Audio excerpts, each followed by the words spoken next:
இன்னைக்கு நம்ம ரொம்ப நாளைக்கு முன்னாடி வந்தா இந்த அமௌண்ட் தாங்க எடுக்க போறோம். இந்த அமௌண்ட் வந்து எந்த படத்துல வந்துச்சுன்னு மறக்காம கமெண்ட்ல போட்டுட்டு போயிருங்க. இந்த அமௌண்ட் எடுக்கிறதுக்கு டைமண்ட் எங்கதான் வந்துச்சு அப்படின்னு கேட்டீங்கன்னா, நேத்து கருணாகர் ஓசி குடுத்தாரு 100 டைமண்ட். அது எத்தனை பேர் எடுத்தீங்க? அது மட்டும் இல்லாம அவர் ரியல் டேட் ஆஃப் பர்த் குடுத்து எத்தனை பேர் அத எடுக்காம விட்டீங்கன்னு மறக்காம கமெண்ட்ல போட்டு போயிருங்க. அத வேற ஞாபகப்படுத்திட்டீங்க.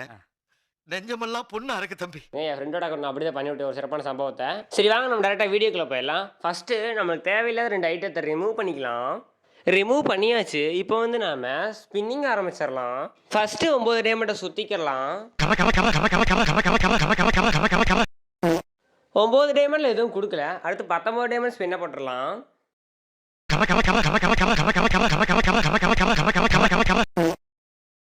19 டைமண்ட்ல எதுவும் குடுக்கல. அடுத்து லாஸ்ட்டான 39 டைமண்ட் ஸ்பின்ன போட்டுறலாம். ஒரு வழியா நம்மள முடிச்சு விட்டானுங்க கருணாகரனுங்க. இதுக்கு மேல ஸ்பின் பண்றதுக்கு டைமண்ட் இல்ல. இருந்தவே இன்னும் 33 டைமண்ட் இருக்கு. இத வந்து நாம ஸ்கை டைவ்ல போட்டு நாசமாக்கிரலாம். 9 டைமண்ட ஸ்பின்ன போட்டுறலாம். சரி ஓகே கிரிஞ்சு பண்ணது போதும். அடுத்து லாஸ்ட் 19 டைமண்ட் ஸ்பின் கைஸ். இந்த 19 டைமண்ட்ல நமக்கு ஒரு ரேர் ஐட்டம் கிடைக்கும். என்னன்னு மறக்காம வீடியோ பாஸ் பண்ணிட்டு கமெண்ட் பாக்ஸ்ல கமெண்ட் போடுங்க. என்ன கிடைக்குது நீங்களே பாருங்களேன்.